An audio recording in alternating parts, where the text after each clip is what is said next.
Yo! Assalamualaikum mga kabayan and sa lahat ng mga kabayan natin dyan na Bicolano. Maray na banggi po sa Indoga Boss. And for today's video, for today's vlog, ang gagawin natin ngayon ay ikakabit natin itong nabili natin na Osram Nightbreaker ngayon. So ito yung H4 12 volts, 6555 watts na Osram Nightbreaker 220 na nabili natin sa Amazon UAE. So ganito ang itsura niya. And basahin ko lang din, no, according dito sa kanyang packaging, meron siyang additional na 220% brightness, and yung distance niya from standard, meron siyang up to 150 meters na additional brightness. And yung color niya ay may additional na 20%. And ito ay may gold cap. So ngayon, susubukan natin ito i-install dito kay Groot dahil ito na lang yung hindi pa natin na-install sa lahat ng nabili natin sa UAE, sa Dubai. So kung ready ka na sa video na ito, simulan na natin. Nito Spanish! So susungkitin lang natin itong ating headlight dito. Ang tanong ngayon ay, gagana ba yung ating kalokohan or hindi? Ayan, so ngayon, papakita ko sa inyo yung ilaw ni Groot, no? Kung ano yung itsura ng ating bulb ngayon. At least meron tayong comparison. Ayan. So guys, medyo maliwanag lang sa labas. Nasa parking lot tayo.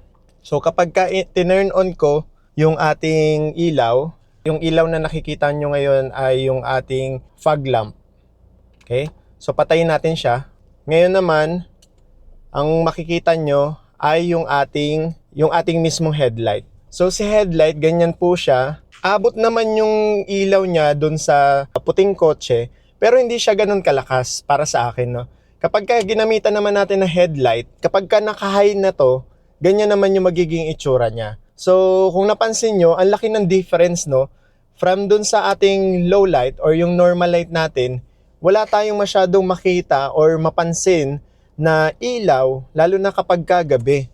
Unless gagamitan natin nito, yung fog light natin. Which is hindi naman dapat na kailangan gamit natin siya palagi. So, patayin ulit natin yung fog light. Ayan, yan yung normal light natin. Ito yung lagi kong nakikita kapag nagdadrive ako at inaabutan ako ng gabi sa daanan. So, para sa akin, hindi siya ganun ka-safety kasi hindi masyadong visible yung sasakyan na nakikita ko. Unless, meron akong gamit-gamit na fog light. Ayan. Mas nakikita ko yung malapit na sa akin na sasakyan and yung mga siguro nasa second and third row na sasakyan. So, ang gagawin natin ngayon, itatapat natin siya dito sa may pader para at least magkaroon lang kayo ng idea, no? Gamit nga pala natin na camera ngayon ay si Osmo. So, kanina, nagpa-car wash tayo. Dun sa pinapa-car washan natin noon. So, ganun pa din, nakakatawa kasi yung presyo nila since before, ang binabayad natin is nasa 200 plus lang. And kahit na ngayon, 2 years, 3 years ago, nasa 200 plus pa din talaga yung binayad natin. So hindi sila nag-increase. So ngayon naman, nandito na tayo. Nakaharap na tayo ngayon dito sa pader. Unless gagamitan natin siya ng headlight. So pag nasa headlight naman, syempre, kawawa naman yung nasa unahan natin kasi mabubulag siya. So, ngayon, ang gagawin po natin ay i-install ko po itong ating Osram Nightbreaker 220 dito kay Groot. And ang maganda dito kasi plug and play lang siya. Madaling tanggalin yung lumang bulb natin and madali lang din po ikabit itong bagong bulb natin. So, pinatay ko muna yung makina para at least hindi naman sobrang init. Yan. So, binuksan ko na yung ating hood. And ayan. Punta tayo dito sa harapan. So, ganito po si Groot. Ito ngayon si Groot. Malinis na malinis. Walang bakas ng dumi. Hindi po namin siya pinawax, okay? So, ito yung sasakyan namin for more than 8 years na. So, papalitan natin yung headlight natin dyan. So, ngayon, kakapain lang natin itong bukasan dito. Yan lang. Mainit pa yung makina. Ayan, so ganito yung itsura ng ating makina, no? So, dito natin, ito yung coolant natin. Ito yung baterya. Tapos, dito naman sa side na to, wala na nga lang tayong cap. Lagi nawawala. Tapos, ito yung pinakamakina natin. Ayan. So, ang gagawin natin, dudukutin natin dito yung ating headlight. Tapos, ito siya. Ito yun. Yan. Ito yung ating headlight. Ito yung binili natin nung nakaraan na T10. Yan. Binili natin yan. LED light din siya. Pero park light lang kasi siya. So, iba pa itong ating headlight. So, susungkitin lang natin itong ating headlight dito. Ititwist lang naman yon tapos hihilahin. So, tinanggal lang natin itong rubber. Ito yung cover niya eh. Tapos, so, ito yung ating headlight. Ayan. Tatanggalin lang natin siya. Actually, ayun na. Natanggal na natin siya dito. Ito kasi yung parang saksakan niya. Tapos, bubunutin lang natin yan. Ayun. So, natanggal na natin. So, ganito siya. Ito yung luma natin. Ngayon, ikakabit naman natin yung isa. Kakabit natin siya. Pag ganito.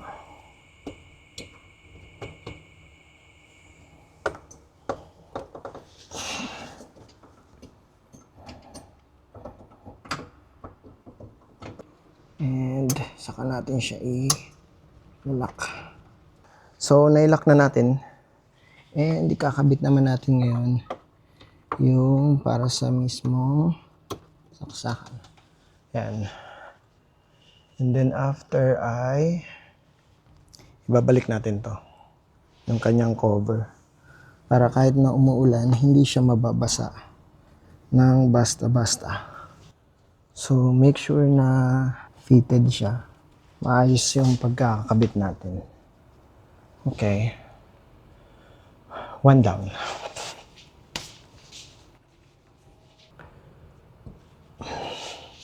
So, ngayon, dito naman tayo. Katulad ng ginawa natin doon sa kabila. Ganun lang din. Tatanggalin natin una yung saksakan niya. Tapos, yung connector. Tapos, saka natin tatanggalin yung cover niya. And then, yung mismong lock niya. And then, yung bulb na. Huhugutin natin yung bulb after. So, number 1 procedure. Tanggalin yung saksak. Okay. Pag natanggal na natin, tanggalin naman natin itong kanyang cap. Ang hirap pagkakaliwete. Kasi nakakapanibago. Okay. So, ngayon natanggal na natin ito. Ayan, yung kanyang cover. Next step ay tanggalin yung kanyang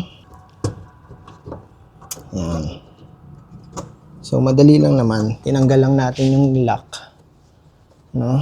And then, after nun, mahuhugot na natin yung ating bulb. And, nakabit naman natin yung ating bago. Pansin nyo, itong bago natin, gold yung kanyang tip. Ang tawag niya ay gold cap. So, same thing. Kung ano yung last na ginawa nyo, yun naman yung umpisa na gagawin natin. Lagay natin to. Make sure na tama siya dito. Okay. And then, next ay yung ating lock. Ano lang to, parang kapa-kapa lang din. Ayan. Kapag nailagay nyo na yung lock, balik naman natin yung kanyang cover. Itong cover. Ayan. So again, ito ay para sa Suzuki Ertiga 2017. I'm not sure kung the same din ba yung process nito sa ibang sasakyan or sa ibang model ng Ertiga. Pero dito sa sasakyan namin, kay Groot, ganito yung ginagawa ko. So madalas ako na lang din nagpapalit ng ilaw sa aming sasakyan simula noon hanggang ngayon. So last ay yung ating yan, connector. So na-connect na natin. So ganitong itsura niya para lang at least may idea kayo. So, ayan, ganyan yung itsura niya. Ayan yung ating connector and then yung ating cover, rubber cover. Tapos, ayan po, makikita natin na nailagay na natin dyan sa loob yung ating bulb. Ito na ang tanong ngayon. Gagana ba siya?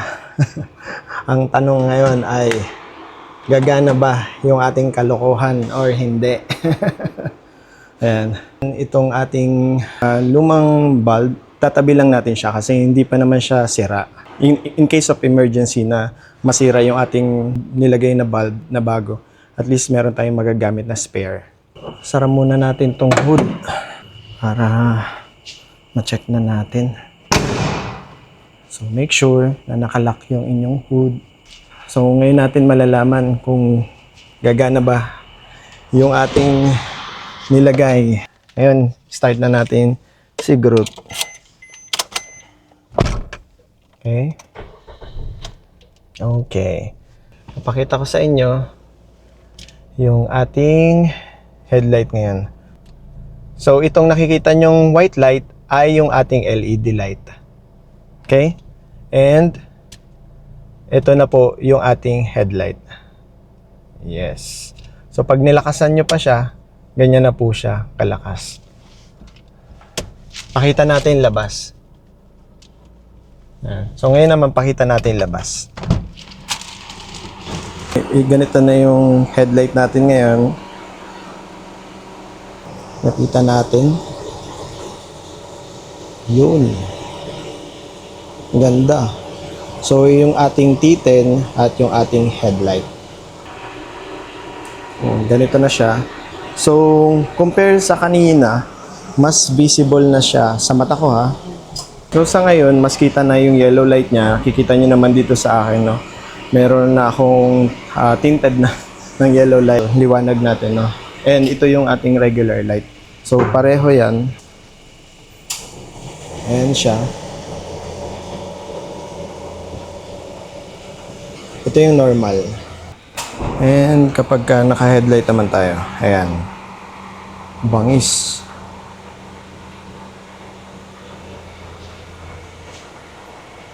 Ang lakas. So, ito na yung ilaw natin ngayon, no?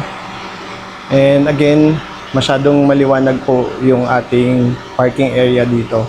And siguro gawa ko ng additional video lalo na kapag kagabi para mas ma-appreciate natin yung ating headlight. Pero compare sa kanina, ngayon mas masaya ako dahil dito sa ating Osram Nightbreaker. And again, this is not sponsored. Hindi po sponsored to ni Osram, okay? Subok ko lang kasi siya na headlight simula noon. And hanggang ngayon, siya talaga yung trusted na brand ko pagdating sa headlight. So iikot ko ulit siya para at least magkaroon lang kayo ng idea. Ito, same distance. Yung sasakyan ngayon, yung white car na nasa harapan natin, mas visible na siya sa akin compare sa kanina. And once na binuksan na natin yung ating headlight, boom. Ayun. Visible na visible. visible na talaga siya. Kahit ako nagugulat. Ayan po. Sobrang liwanag na. Sobrang liwanag na ng ating vision ngayon.